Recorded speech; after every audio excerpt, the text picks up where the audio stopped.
Good morning, everybody.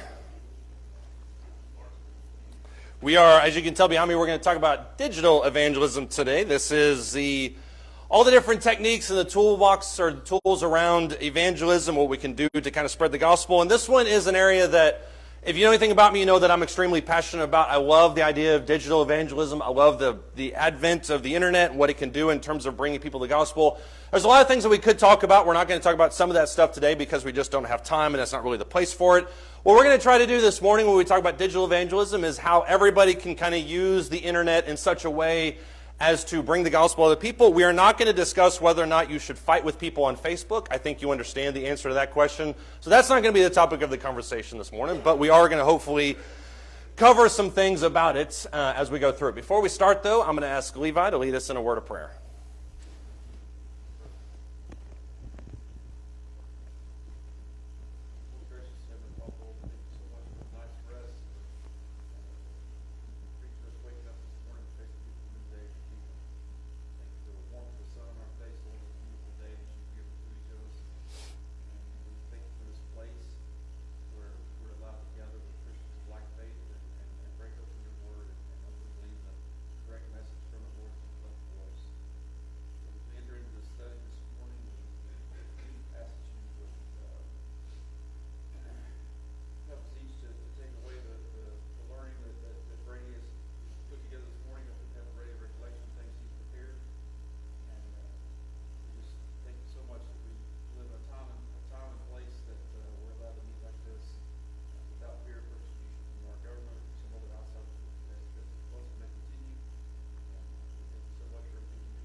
And thank you.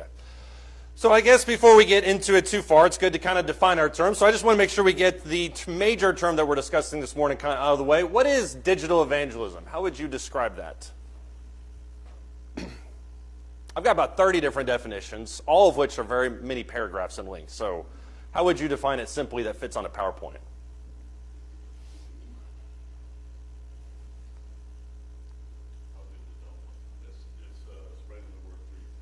Okay, thank you. After I went through all the different paragraphs of how you can explain it, I literally just centered back around the process of reaching people with the gospel through online means, because I don't really think that you need to say more than that. That can encompass everything from social media, it can encompass email, it can encompass just regular search engine optimization, website design, it can certainly encompass in-person conversations, I think, to a certain extent. So this is all what I mean when I talk about digital evangelism. Curtis?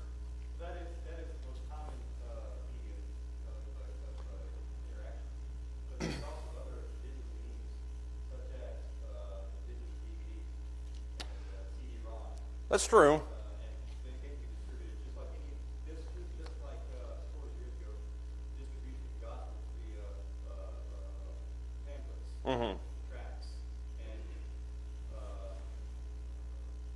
Bed sheets is what you're looking for. If there's bed sheets too, you can pass those out, but you could use those. Right. Yeah, and I think that point that you brought up is kind of adjacent to the point that I want to make, which is that when you think about digital evangelism, this is just the natural progression of the way that you reach people. You know, when you think about 100 years ago, you did have these kind of tent meetings and you had these tracts that you passed out and these types of things. And then it evolved from that to DVDs or VHS, and you had the cassette tapes. I remember the church in Emerald growing up, they had the back wall of the resource room was just filled with all the cassette tapes from like the 70s and the 80s. And then you move from that to CD-ROMs, and then you have these kind of DVDs with that explain different things.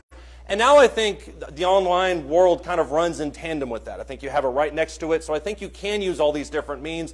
This is a relatively new frontier. There are a lot of preachers and a lot of Christians I know that are embracing this to different degrees of effectiveness. But in my experience, it's not really something that's really tapped into by churches. And that's kind of what I want to talk about this morning as we kind of embrace it as a church.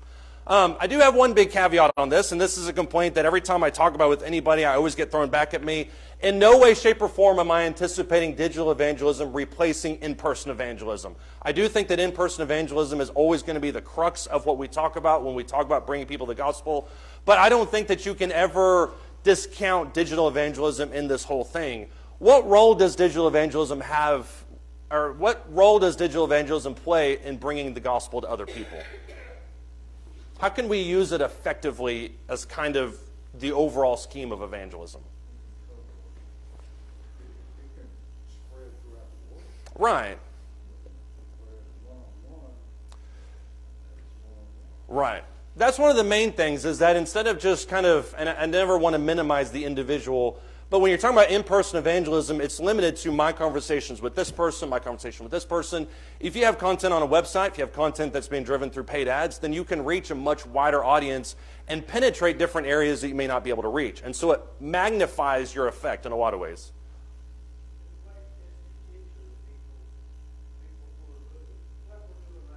Right. Right.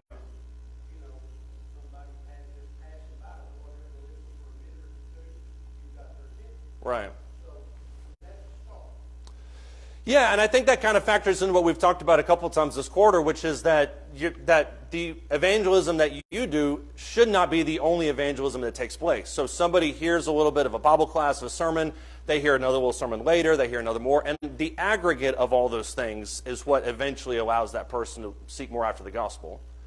How else can digital evangelism be helpful, Curtis? Well, I think that, particularly on the internet, it is important to respond to people. Right. And as they say, strike when you're on top. Yeah.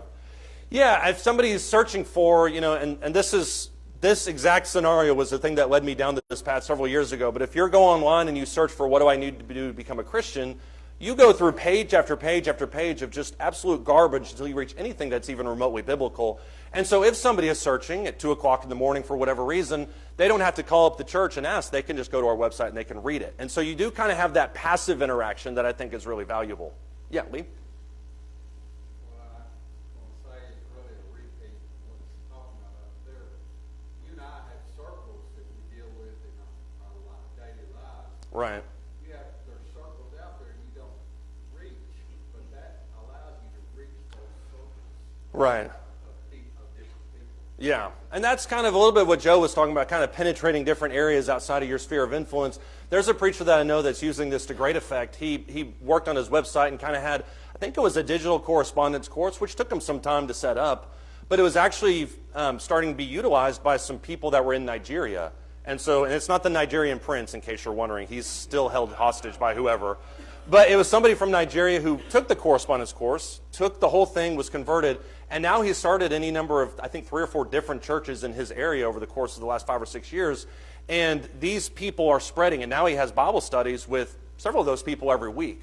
So he would have never had that opportunity had it not been for the internet, the ability to take it out there. Karen?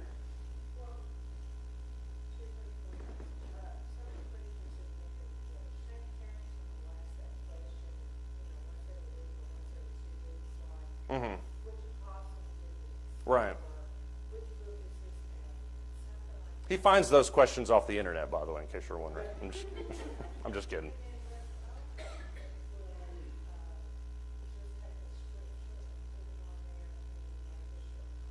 Right.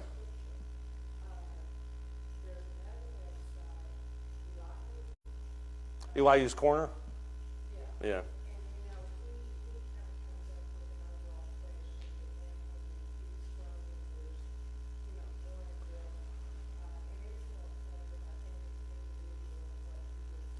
Right. Mm-hmm.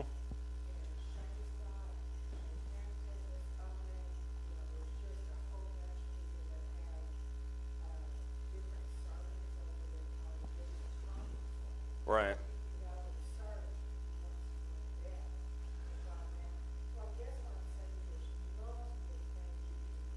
Right.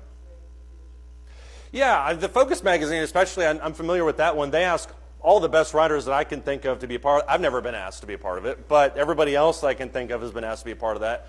But you're right, and a lot of these things create resources that you can interact with over years. I mean, there's all sorts of articles by preachers such as Dan Shipley, Robert Turner, that otherwise would have been lost to time. But somebody has taken the time to take these things and put them online, and now you can go access them. And then you got websites like Executable Outlines that every preacher has ripped off at least at some point in their life.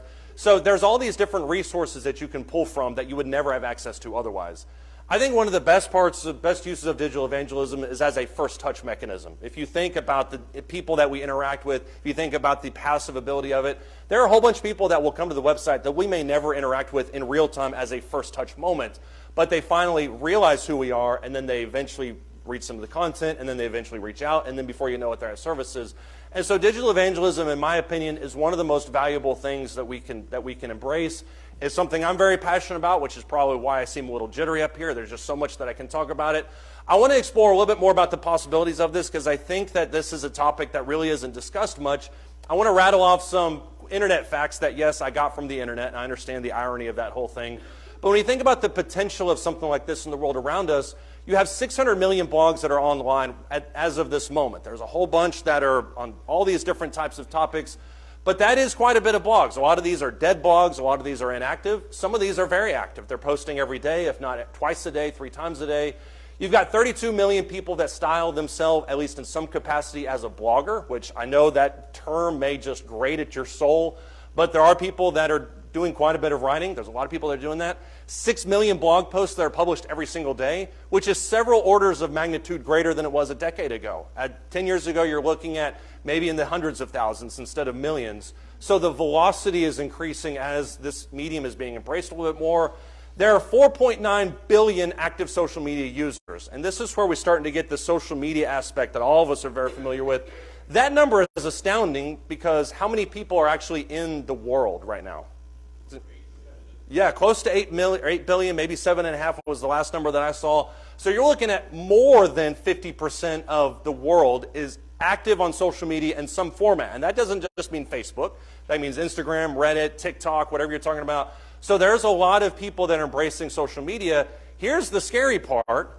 The average usage on social media is 3.5 hours every single day. So that means that there are a lot of people that are going and staying on social media. And if you're frowning at me right now, I get it. You don't spend that much time. But a lot of generations that are younger, other generations, the older generation, surprisingly, is one of the heaviest users of social media. They're spending an incredible amount of time on social media. And then you have, when you're talking about just local search, when people are looking for churches, looking for things, 76% of people will visit an online location first before they actually enter into a business or a church of any kind. And then you have 20% of churchgoers acknowledge that they worship online either after the fact, during, at least once a month, which I think is an astounding number. So when you look at these numbers, these are numbers that are just throwaway. These are not things that we can just kind of say, well, that's a fringe portion of society. This is a healthy amount of people that are going online for information that we never see. And that's the audience that we're trying to embrace. Somebody have any thoughts or comments? Let's go to, did you have something? Right.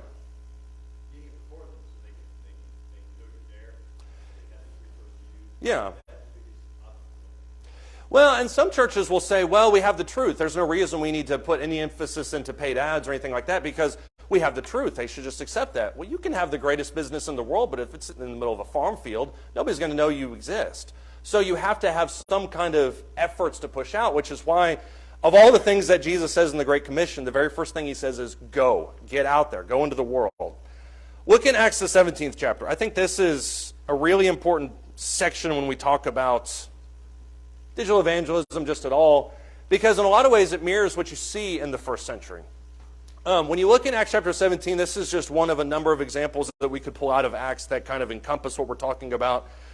But in Acts chapter 17, starting in verse 1, it says, now when they had traveled through Amphipolis and Apollonia, they came to Thessalonica, where there was a synagogue of the Jews. And according to Paul's custom, this is in verse 2, according to Paul's custom, he went to them and for 3 Sabbaths reasoned with them from the Scriptures, explaining and giving evidence that the Christ had to suffer and to rise again from the dead, saying, this Jesus whom I am proclaiming to you is the Christ. What was Paul's custom there in Acts 17? Okay, to go to the Jews first, you're right. And that's something he makes plain, especially in Romans, to the Jews first and also the Greek. What was his custom, though? To go to the synagogue, exactly. Why does Paul go to the synagogues? And why does he make that a habit of going to the synagogues? Ken? Okay, that's where the people were. Ken, was that your answer? Well, the Jews were still, yeah. The Jews worshipped on the Sabbath, but you could, and that was, as Curtis mentioned, that was who the gospel went to first by order of what Paul deemed it, to Jew first, also the Greek. But why the synagogue? And I think that's an important question besides just that's where they were, which is very, very true. We need to get that out of the way first. Levi? That's where the populace would be of recipient hearers. Right. It's the large part is where the spiritual fruit is going to be. Right. He's taking his highest percentage chance of getting response. Right, exactly. What we don't oftentimes admit about Paul's evangelism techniques is that Paul went almost exclusively after the low-hanging fruit. He went after everybody that had already been paved 90% of the way there, and then he just rolls into a synagogue and takes everybody that is relatively familiar with the gospel, super familiar with Judaism, and then he moves on to the next town. And that's not a bad thing. That's exactly what he needed to do. Curtis? Maximizing his potential. Right. As far as recent people who are already spiritual minded had spiritual teaching already. Right. They were primed, ready for the harvest. Exactly. Also, he went to the Greeks. He did. He went to the major cities Asia Minor and major centers of commerce. Yeah. Right. Paul was very strategic with his evangelism, and what you mentioned about operating major centers of commerce goes along with what Levi was talking about this is a place where you have kind of people that are ready-made. I've heard somebody use the phrase ready-made disciples. I think that's a good way to put that. But what we also realize about the synagogue and about the Mars Hill that Paul was on in Acts chapter 16 is these are places where lively debate was taking place. And what's said, especially in Acts 16 about Mars Hill, is this was a place where philosophers did nothing but talking and hearing new things. That sounds exactly like Instagram. I mean, I don't know if you've been on Instagram lately or Facebook. That's exactly what happens there. People are just looking for the next new sensational thing. And Paul went into these places with the intent not to debate and argue, but to talk, to convince, to interact. And that's exactly what we're talking about here. And I know that you may be sitting here thinking, well, social media isn't really my thing because it can be a very evil thing. It can be a very evil thing. There are some dark corners of the internet that I'm not advocating anybody go into. I don't want to go into them. But it also can be very much a force for good. And that's what James chapter 3 talks about, is you need to kind of embrace both parts of that. Actually, stay away from one and embrace the other part. Sorry, I misspoke on that. Anyone else have any thoughts or comments? When you think about how evangelism works, and we haven't put this flow chart up because seems to be very using a flow chart does seem to be a very techie thing to do. But if you think about the way that evangelism works, it usually operates within 4 different spheres. And you can jump into this line at any point in time. But generally speaking, evangelism in general operates within this mechanism. Outreach is just tell as many people as possible. This is what we've talked about beforehand. Evangelism is a numbers game. Get as many people as you can, interact personally where you can, but go tell. Go to every city. Go everywhere you can. So tell as many people as possible. After that, you flow from the outreach stage. This is betraying me once again.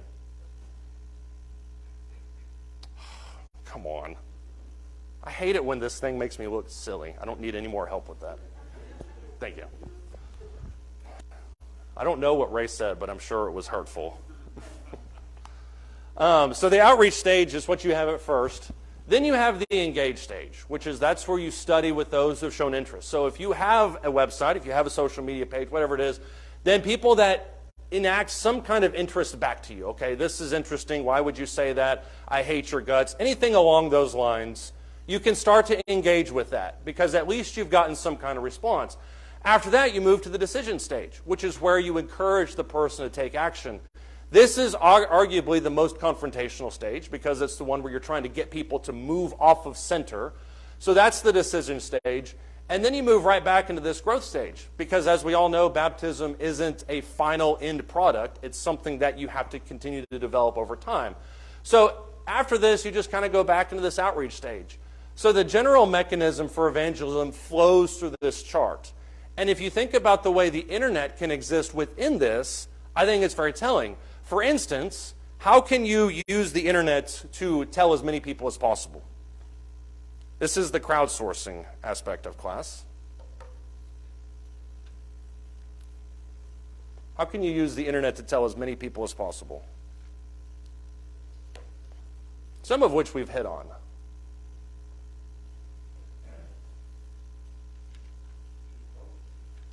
Okay, just post it. That sounds like a Nike slogan. It is. Just post it. Use social media in any form to just share something. Just talk about it a little bit. Curtis? You go to have a presence on the most visited platform of usage. That's true. Have some kind of presence. And there are people who would say, and I'm not trying to stir a political debate by any means, but there are people that say, I will never get on TikTok ever because it's owned by the Chinese and I don't want any part of that. And if that's how you feel, that's fine. There are literally, I think, 130 plus other social media platforms you can choose. And all of them have their own demographics and all of them have their own use cases. So if you don't want that one, find something. But find one that you can engage with and post and share. So you have that, obviously. That's actually the first one on my list. So Joe gets a gold star for today. How else can you tell as many people as possible? Same thing, but share something that somebody else knows. That's true. And never investigate the source. I found that's really helpful when you share things. Just take it blindly and run with it. No, but you are right. I mean, that's literally what I did yesterday with, if anybody saw it, which if you didn't, how dare you. But if anybody saw that article somebody shared about taking your kids to church even when they're screaming, fantastic. And I think stuff like that needs to be shared. I don't know who the good Rev is, but I should have investigated that. That's the guy who wrote it. How else can we tell as many people as possible?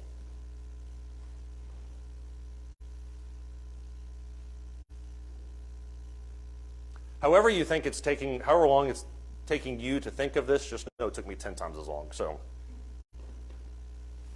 yeah.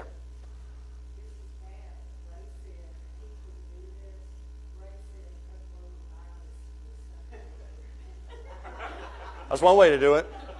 The Church of Christ Trojan Horse. I like that. Yeah. Yeah. Yeah. Yeah. Why did you pick on Levi of all people? Lacey is subtly. She could develop. Yeah.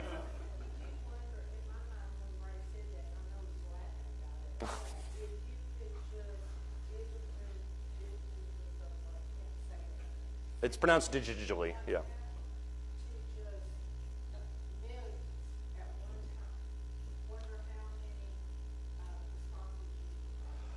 Well, you probably get quite a few responses back. I don't think that's the responses that you'd want, but you're right. And that goes with our last slide about using all of this responsibly because it is a loaded gun in a sense. But if Ray wants to spend his free time developing a Christian Trojan horse, that's more power to him. Oh, okay. That's an interesting thought. I did not think of that for this slide. How else can you use the internet to tell as many people as possible?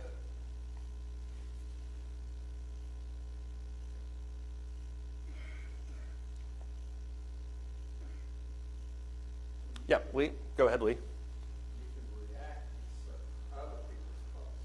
That's true. You can always react to other people's posts. And we don't have to just center this around social media, although we certainly can because that's the one most of us are engaged in. Maybe you can interact with somebody else's post. I think that's valuable. Joe? Man, that is such a great idea. Yeah.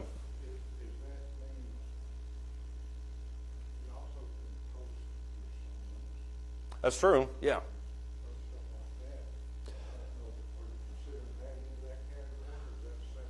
You can make, I mean, that's not a category. You can put that right with it. You can make it 10 different categories. But, I mean, generally when you're talking about social media content, you're talking about something that is informational, something that is engagement. So one of the things that we have on our Hillside page is what was your favorite sermon that you've ever heard? Because everybody has a personal comment about that. Well, the best sermon I ever heard came in 1992, and it was by this guy, and it made me think about this. And so I think that there are certain things that you can post that get people thinking spiritually without saying, here's a great verse from Zechariah, which is valuable too, but there's different levels of it that you can embrace. Let's look in Acts the 8th chapter, because I think this is an interesting verse when you think about this idea of exposure. And especially, I know, or at least I hope, Ray was joking when he talked about the virus, but I do think it's a way in which you can use something that is originally intended for bad and use it for good. If you look in Acts the 8th chapter, starting in verse 1, it says, Saul was heartily in agreement with putting him to death. That's the destruction of Stephen in chapter 7. And on that day, great persecution began against the church in Jerusalem. They were all scattered throughout the regions of Judea and Samaria, except the apostles. Some devout men then buried Stephen, made loud lamentation over him. Saul, however, began ravaging the church, entering house after house and dragging off men and women, putting them in prison. So this is a time of great persecution. And this is a time of great sadness and tragedy. Look at the effects of it, though, in verse 4. Therefore, those who had been scattered went about preaching the word. Philip then went down to the city of Samaria and began proclaiming Christ to them. The crowds with one accord were giving attention to what was said by Philip as they heard and saw the signs which he was performing. For in the case of many who had unclean spirits, they were coming out of them shouting with a loud voice, and many who had been paralyzed and lame were healed. So there was much rejoicing in that city. You see a couple of things happening here in this passage. Number one, out of the outgrowth of a very tragic event, you have mass information. All of a sudden, everybody that was concentrated in one area is exploded into the realms around them. But you also have a pretty magnificent response. And why was there such a great response to what Philip was talking about? The accompanying signs, for sure. Yeah. What was it about the signs, though? Because obviously you and I are not doing miracles, despite the miracles that we do see on the internet.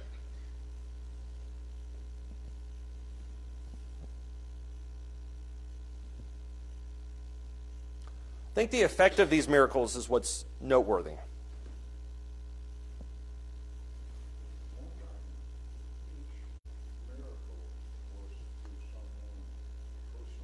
Right.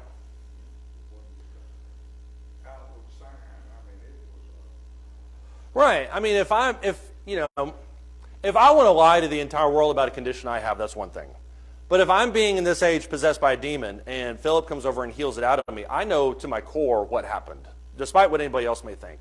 And so it does provoke a very personal response back to that. And I think that's why when you look at verse 8, it says, so there was much rejoicing in that city. The response was very personal because what they were being told, what they were experiencing was very personal. And so when you talk about outreach, instead of saying things like, well, this is a verse that you can think about, this is your sermon you can think about, you can also, and I really hate using this word, but I think it's appropriate, you can also post kind of these pseudo-testimonials. If you say something like, in which no, you don't have to say, I'm not advocating this afternoon, but you can go home and you can say, man, the sermon today really touched me in this way because I love what this was said and how it made me think. Or if you're studying on a Tuesday morning, you think, okay, this was a Bible verse that I read, and it opened my eyes to something I hadn't thought of before. You can share your personal testimonials, your personal experiences with Scripture. That carries a lot more weight. Because as great as digital evangelism is, the stats prove that 92% of people still respond favorably to a personal invitation. And so the way in which you do this is you marry these two. So post Scripture on social media, you can do that. You can share some church info. This is where I meet, for anybody that's asking. You say that enough times, eventually people may respond back to that. You can also ask for prayer requests. Why are prayer requests so valuable? It makes you vulnerable, for sure. It shows where you place your trust, exactly. And that, I think, is really important in an age in which most religion is centered around entertainment. Because if you have somebody that's saying, look, I don't want you necessarily to join my church. I don't necessarily want you to commit to a gospel meeting or a 10-week Bible study. I just want to pray for you. I think that signals something vastly different than what much of the religious world is showing. You can also start a blog. You can start a YouTube channel if that's what you really want to do. It's a little bit more technical, but I think there's a lot of good that can be done from that. You can also host online Bible studies. I've seen people, especially during the pandemic, hosted these Bible studies for people all over the country. And people would jump in, people would jump out. One of the churches that I know has a Zoom info for their church on their website so that anybody watching can jump in and engage with the Bible study. So there's something you can do with that. There is somebody monitoring that, by the way, in case you think people are just hijacking stuff. But then you also can share sermon or devotional clips. Most people will not watch a 30-minute sermon, but they may watch a 2-minute quick clip video. This is something that really spoke to me. This is a part, and that's why when Shane did our meeting, I took that little part that he talked about marriage, clipped it, put it on social media, and it went not viral. I'm not going to blow it up that much, but it got shared several times. I think it had, last I saw, something like 2,000 or 3,000 views. So there are lots of things that you can do to just blast it out there that I think are really important. Does anybody else have any ideas on this one?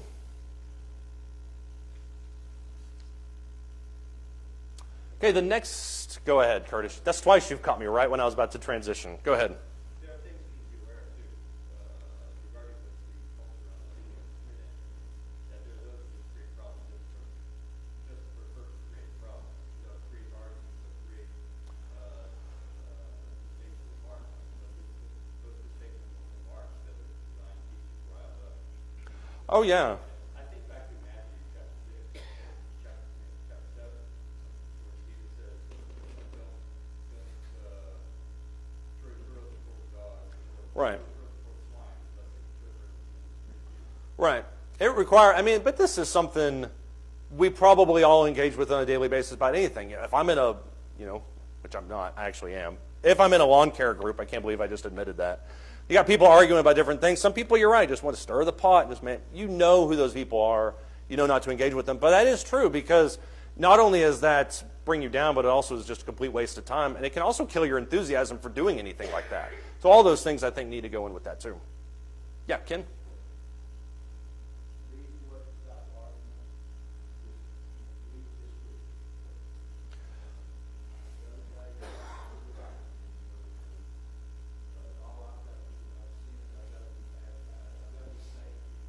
Mm-hmm.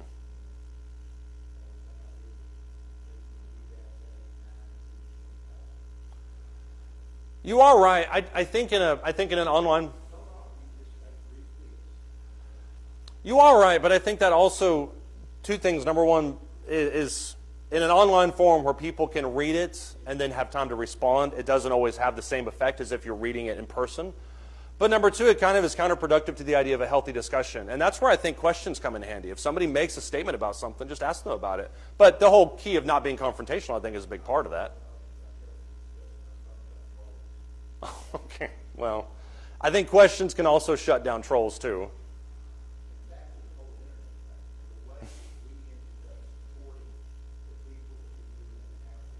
Right.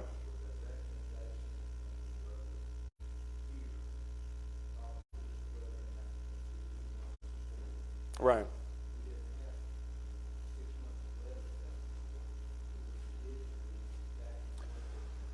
Right. Yeah.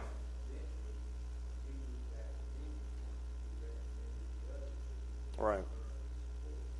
Yeah, and when you send money to them, you can just send it to them. You think about how benevolence would have worked in the first century had PayPal been a thing. It is.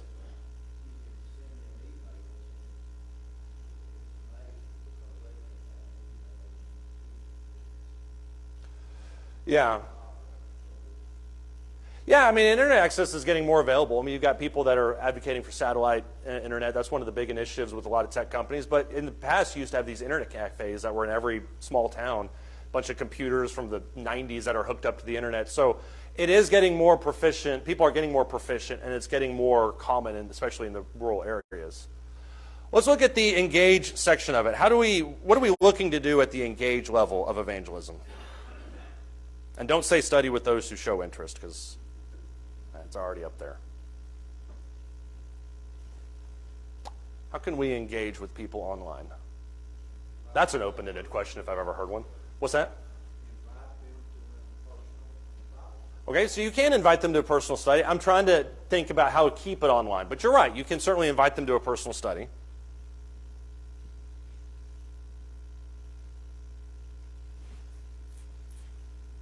Let's take a step back and think about what this engaged person looks like. Let's look in Luke the 19th chapter.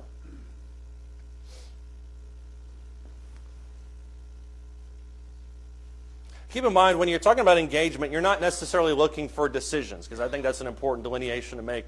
You're looking for some kind of ways to keep the conversation going. Now, there are going to be people like these trolls that Curtis and Ken were talking about that just want to keep it going, but they want to roll the ball downhill. But if you can keep the conversation flowing in a somewhat productive manner, I think that might be worth hanging on to. But when you look at Luke the 19th chapter, starting verse 1, it says, he entered Jericho, that's talking about Jesus, and he was passing through, and there was a man called by the name of Zacchaeus. He was a chief tax collector, and he was very rich. Zacchaeus was trying to see who Jesus was, and he was unable because of the crowd, for he was small in stature. So he ran on ahead, and he climbed up into a sycamore tree in order to see him, which is what everybody would do, for he was about to pass through that way. When Jesus came to the place, he looked up and he said, Zacchaeus, hurry and come down, for today I must stay at your house. He hurried and came down and received him gladly. When they saw it, they all began to grumble, saying, he has gone to be the guest of a man who is a sinner. Zacchaeus stopped and said to the Lord, behold, Lord, half of my possessions I will give to the poor, and if I have defrauded anyone of anything, I will give back 4 times as much. Jesus said to him, today salvation has come to this house, because he too is a son of Abraham, for the Son of Man has come to seek and save that which was lost. Zacchaeus is past the awareness stage. He understands who Jesus is. That's super obvious, because when Jesus comes to his town, he runs and climbs up a tree just so he can get a better vantage point of him.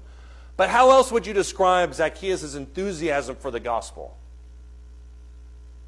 Because this to me is one of the unique approaches in evangelism. You don't have to worry about telling him who Jesus is. He already knows. He's climbing up trees to go see him. So how would you describe Zacchaeus' level of enthusiasm for Jesus?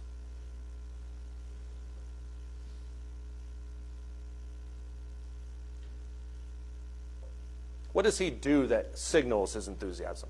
Himself declares that he would follow the law of Moses and restore him if he paid him. Right. Exactly.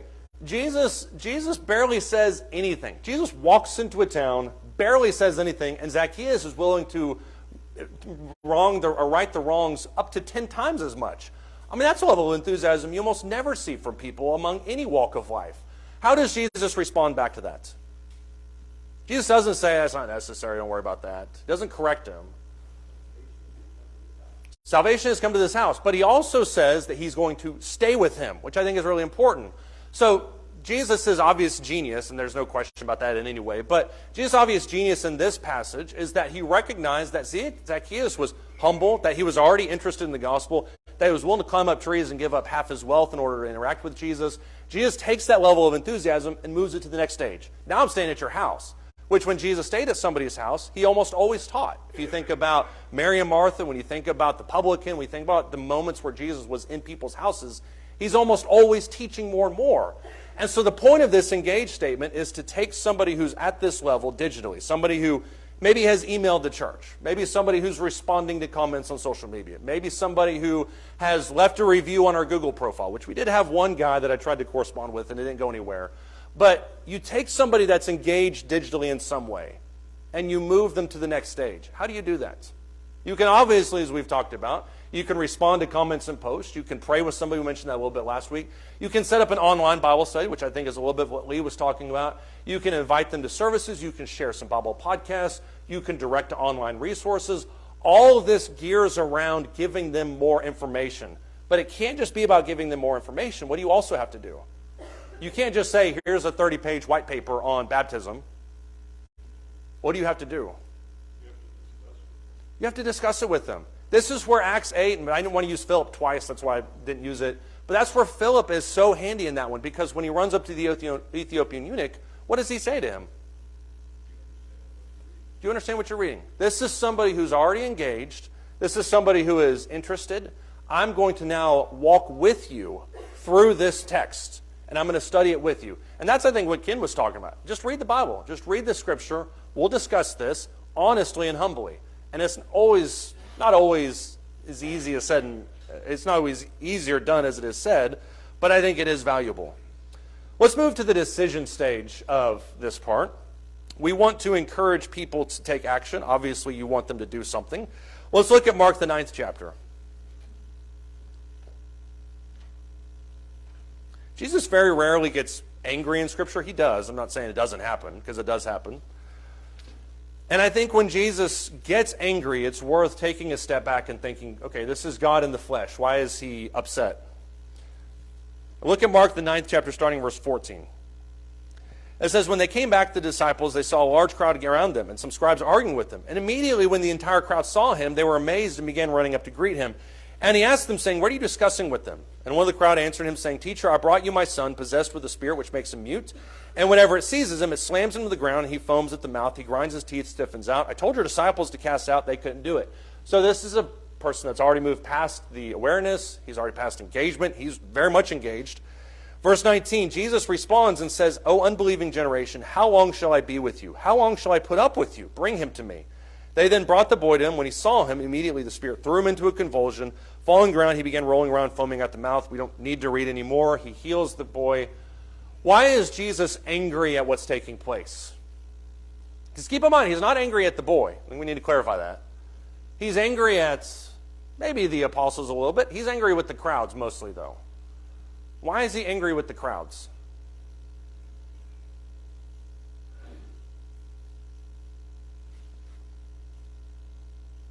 Curtis, go ahead. But their level of faith is they should be at a certain stage in their development. Yeah. You're exactly right. I mean, they should be at a certain stage in their development, but they're not. But I think if you zoom in a little closer, what you see is that these are people who, number one, know who Jesus is. Number two, believe in the fact that he can create miracles. But number three, have not taken the step into actually believing it all the way and believing who he said he is. And so Jesus' response in verse 19 of, how long shall I be with you? How long am I going to do this before you make a decision about me and know who I am and trust who I am? That's exactly what Joshua said in Joshua 24. How long will you waffle between these two decisions? If you want to serve the gods of the Amorites, go do that. But if you want to serve Jehovah, which is what I'm going to do, then go do that. So the decision point, I think, is really where we sometimes get confrontational, I guess, a little bit, as if it isn't confrontational beforehand. So when we reach the stage with this person, you can always direct them to the nearest church. Somebody emails the church, where are you at? Somebody emails you, what's the closest church to Rockwall? Okay, it's not us. It's probably Campbell Road. Maybe it's Levon. So you can interact in that way. Make a decision to go there. Offer to read with people. You can do that over Zoom. You can send out text reminders about something. I've seen people use SMS marketing to great effect within churches. You can also put them on an email list so that you can engage with them constantly. Do something that makes you even remotely committed to what we're talking about. So the decision point, I think, is really valuable. And then when you look at the growth stage, this to me is probably the hardest. Look in Philippians, the 3rd chapter. I didn't mean the hardest, I meant the longest. This is the one in which it requires the most effort over time. Philippians chapter 3, though, look at that passage.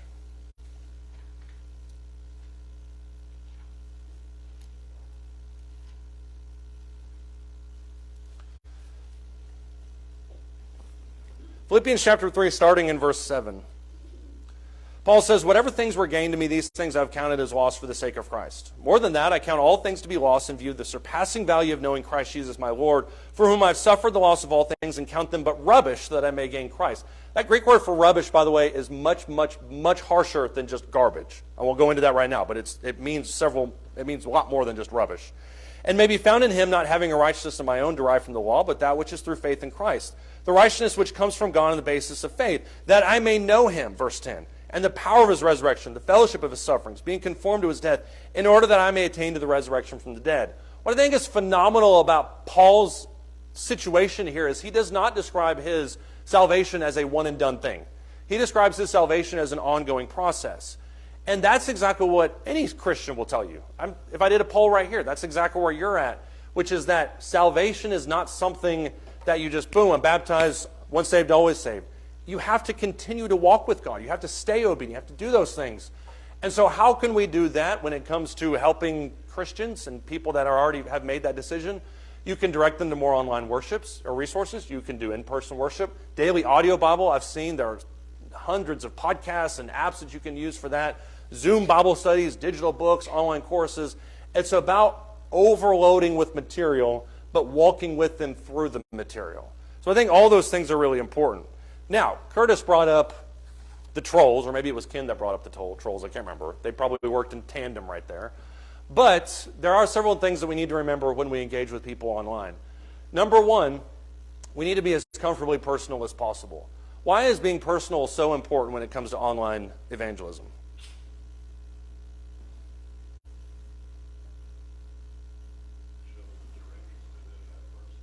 It shows that you're interested in that person. That's part of it. Why is being personal important, though?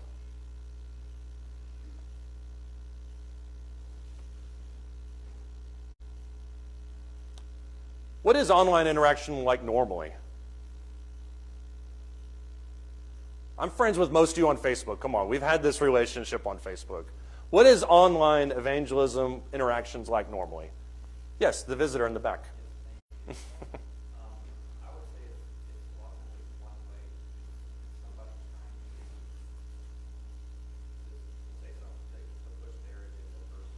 Yeah.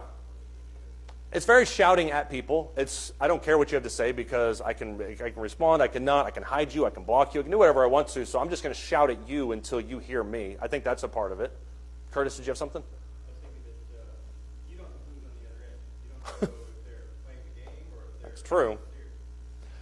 As soon as you said that, I thought I was watching the catfishing documentary on Manti Te'o from a few years ago the other day, and that was a story that hit national news there for a while, but you really don't know who you're talking to. I mean, you see the Facebook picture, you see the Instagram story, and you're like, okay, this guy looks legit. I don't know if he's a guy or if he's a 78-year-old man that lives in Nantucket. I don't know what he is. But you have to have some sense of honesty about that and use your judgment. Online interactions are largely impersonal. I think that's one of the things I was driving at. If you think about the way that we interact online, we don't really put our walls down that much at all. And if we do, maybe it's too much. Maybe we're too comfortable online. But the one major downfall of virtual services, of online studies, is you're not in the same room with them. You can't read their body language. You can't really interact personal. And so if you make an effort to be personal, it bridges that gap a lot easier than I think other ones. I think also we have to drive a message of hope and redemption. I'm not saying that we never need to argue with strangers on the internet. I'll leave that for your judgment to decide. But why is hope and redemption an important concept? I mean, we have sermons about Bible authority and about baptism and hell and all these other things. But why is a message about hope and redemption important? Let's put it in the mind of somebody in Greenville right now who's, let's say and I'm just picking somebody random out of thin air. Let's say he's 31 years old, he's single, he's just been laid off from a job, and his car just broke down, and he's searching on your church website at 2 in the morning. What is he looking for more than anything else? He's looking for purpose, I think a large part of it, and this is part of that online searching that we don't see, but we know is there. Curtis? I'm just looking for something.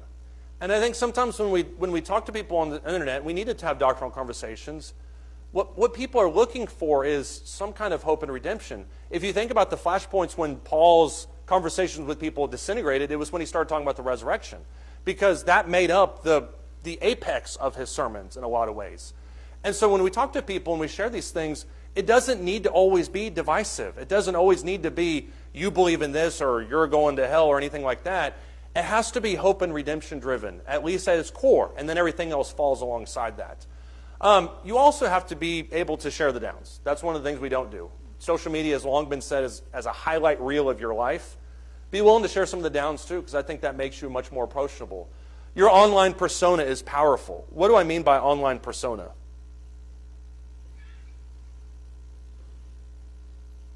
That hand went up really quick. Go ahead. This is the digital version. I would argue a much more powerful side of it.